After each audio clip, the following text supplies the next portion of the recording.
আমাকে মোহলা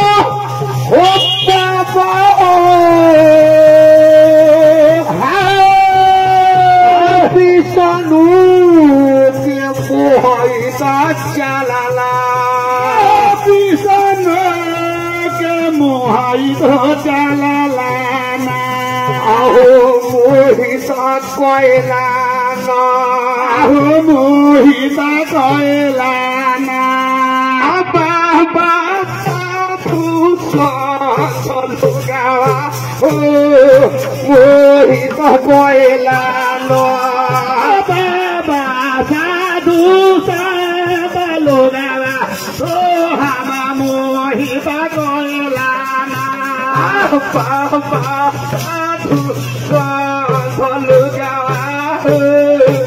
মোহিতা কয়লা না বাবা সাধু সাধু গাওয়া ও হামা মোহিতা কয়লা না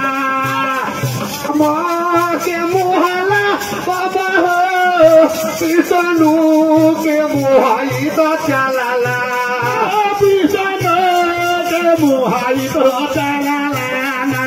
আহো মোহিতা কয়লা না আহো মোহিতা কয়লা না বাবা গায়ে না চরিয়া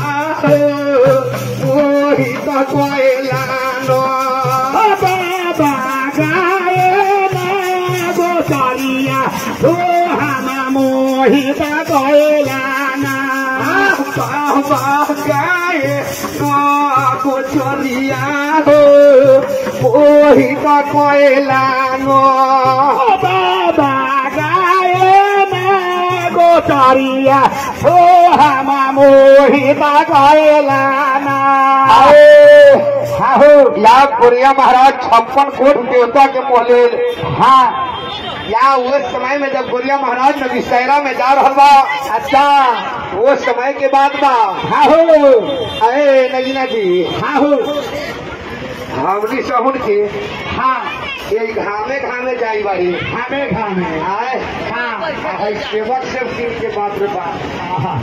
रोटी के पार जान नहीं दूधू को हाँ रोटी के बारे में तोरा मालूम नहीं थी।